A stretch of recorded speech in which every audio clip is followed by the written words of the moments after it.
অনুমোদনপত্র দিয়েছে, সার্টিফিকেট দিয়েছে, এবং দেখা যাচ্ছে যে রাজধানীতে হলো, এবার কি তাহলে বাংলা? দেখুন, আমি একটা কথা বলি, আজকে বক্তব্য দিতে ভুলে গেছি, দারুণ কোশ্চেন। আমি একটাই অনুরোধ করব, এই হরিণঘাটার বিধায়ককে আগে সিএ এর জন্য অ্যাপ্লিকেশন করতে বলুন। নিশীথ পরামানিক সাহেব, যিনি ডেপুটি হোম মিনিস্টার ছিলেন, তাকে বলুন অ্যাপ্লিকেশন করতে। আমি এটুকুই বলবো, শুধু এইটুকুই আমি বলতে চাই যে নাগরিকত্ব দেওয়ার নামে নাগরিকত্ব কারো হারিয়ে যাবে না, তো অ্যাপ্লিকেশন করার আগে একটু ভাববেন। শান্তনু বাবুরা এগুলোর জন্য অ্যাপ্লিকেশন করবে না, করবে কে? গরিব মানুষ, দিন আনে দিন খায়। আর এখানে মতুয়া সমাজে, নমশূদ্র মানুষ সমাজে যারা মানুষ আছেন, তারা কি ভারতীয় নয়? আমরা নিঃশর্তে নাগরিকত্ব চাইছি তাদের। তারা ভারতের চাকরি, ভারতের শিক্ষা, ভারতের স্বাস্থ্য, ভারতের সরকারি বাস, সমস্তটাই তারা, আমরা যেমন পাচ্ছি তারাও পাচ্ছে। দীপকবাবু যতটা পাচ্ছে, আমার মতুয়া সমাজে আরও মানুষজন ততটা পাচ্ছে, নওশাদ সিদ্দিকও পাচ্ছে। অসুবিধে কোথায়? আমার মনে হয় এটা একটা ভোট ধরা কল, শুধুমাত্র ভোটটা ধরতে হবে, এই জন্য এই নাটকটা করছে।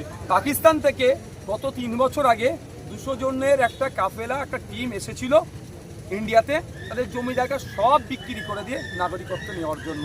আপনারা অনেক মিডিয়া খবর করেছে, তাহলে জানতে পারবেন প্রায় 2-3 বছর ধরে বিভিন্ন দপ্তরে ঘুরে ঘুরে দিল্লির নিশ্চয় হয়ে তারা আবার পাকিস্তানে ফিরে যাচ্ছে। একটু ভাবুন, আবার সময় এসেছে। আপনার অসমের দিকে দেখুন, এনআরসি করে কি বলেছিল, একটা সম্প্রদায়কে নাকি দেশ থেকে তাড়িয়ে দেবে। কিন্তু দুঃখের বিষয়, এনআরসিতে যাদের নাম কাটা গিয়েছে তাদের কি দেখলাম, হিন্দু সমাজের মানুষটা হেভি সংখ্যায় আছে। আমি হিন্দু মুসলমানের রাজনীতি করতে পছন্দ নয়। আমার মতুয়া ভাইকে কষ্ট দিলে আমাকে যতটাই ব্যথা লাগবে, আমার মুসলিম ভাইকে কষ্ট দিলে অতটাই ব্যথা লাগবে। আমি মতুয়া ভাই, নমশূদ্র ভাই সহ বিশ্ববর্গের মুসলিম সমাজের কাছে অনুরোধ করব, এই সিএএ হচ্ছে একটা ভোট ধরা কল, এর ফাঁদে পা দেবেন না। বিজেপি তার ভোটটাকে সুরক্ষিত করে রাখার জন্য সিএ টোপদাগ দিয়েছে, আর মমতা ব্যানার্জির দলের মানুষের মনে এখন লাড্ডু ফুটেছে। এই সিএ এর ভয় দেখিয়ে যে ভোট বেরিয়ে যাচ্ছে, সেগুলোকে আবার টেনে ঢোকানোর চেষ্টা। মমতা বন্দ্যোপাধ্যায় বলছে সিএ লাগু হতে দেবে না, অথচ মতুয়া এলাকায় গিয়ে বলছে নিঃস্বার্থ সিএ এর দাবি। তাহলে মমতা ব্যানার্জি অসত্য কথা বলে। 2021 নির্বাচনের আগে ডবল চাকরির প্রতিশ্রুতি দিয়েছিল, এখন চাকরি চাইতে গেলে পুলিশকে দিয়ে কামড় করাচ্ছে। আপনি দেখুন না কিভাবে দুর্নীতি হচ্ছে। মমতা ব্যানার্জি বলেছিল ক্ষমতায় আসলে 6 মাসের মধ্যে শিল্প হবে, একটা সেফটি পিন কারখানা মমতা ব্যানার্জি তৈরি করতে পেরেছে, উল্টে কারখানা বন্ধ হয়ে যাচ্ছে। স্পেশাল ইকোনমিক জোন আপনাদের এখান থেকে কাছাকাছি হচ্ছে আপনার কল্যাণীতে আছে, খোঁজ নিয়ে দেখুন ওখানে কীভাবে ইন্ডাস্ট্রি তৈরি হচ্ছে, কি ধ্বংস হয়ে যাচ্ছে। সুতরাং মমতা ব্যানার্জি শুধু ভোটের জন্য, এখানে মতুয়া ভোটের দরকার, এই জন্য মতুয়া ভাইদেরকে একটু মিষ্টি মিষ্টি কথা বলেছি। আবার যখন এটা চলে যাবে ডায়মন্ড হারবারে, তখন চলে যাবে ভাঙড়ে, মুসলিম ভোটের যেখানে প্রয়োজন হবে, মুর্শিদাবাদ মালদাতে মুসলিম ভোটের যখন দরকার হবে, ঠিক বলবে আমি সিএ করতে দেবো না। এটা হচ্ছে নাটক করছে। আমরা লোকসভাতেও দেখেছি, বিধানসভা দেখেছি, পঞ্চায়েত নির্বাচনে দেখেছি, আপনি বিভিন্ন জায়গায় সভা করতে গেছেন বা বিভিন্ন সময় প্রশাসনের বাধার মুখে পড়েছেন। এবারও যে অভিযোগ করছেন আজকে যেভাবে বাধার মুখে পড়লো, আজকে প্রশাসনের সক্রিয়তা ছিল না, প্রশাসন নিষ্ক্রিয় ছিল বলে আজকে আমরা প্রোগ্রামটা ফার্স্ট হাফে যেটা করার কথা ছিল সেটা করতে পারলাম না।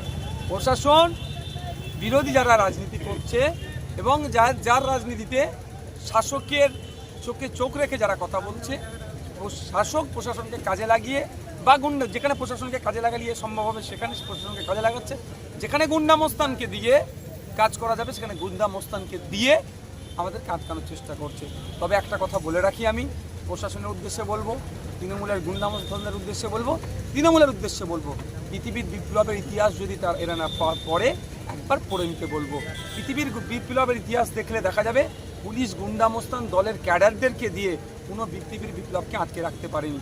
হয়তো একটু সময় এক্সট্রা গিয়েছে, বিপ্লব দীর্ঘজীবী হচ্ছে, বিপ্লব সংগঠিত হচ্ছে, আর আমরা সমাজ ব্যবস্থা পরিবর্তনের যে বিপ্লবে নেমেছি সেটা আমরা সমাজ ব্যবস্থা পরিবর্তন করব। কারণ মতুয়া ভাইদেরকে নিয়ে, দলিত আদিবাসীদেরকে নিয়ে, মুসলিমদেরকে নিয়ে, পিছিয়ে বর্গের মানুষদেরকে নিয়ে, নমশূদ্র বাউরি সমাজের মানুষদেরকে নিয়ে যেভাবে নোংরা রাজনীতি হচ্ছে, শুধুমাত্র ভোট ব্যাংক হিসাবে রেখে দিচ্ছে, এদের কোনো ডেভেলপমেন্ট করছে না।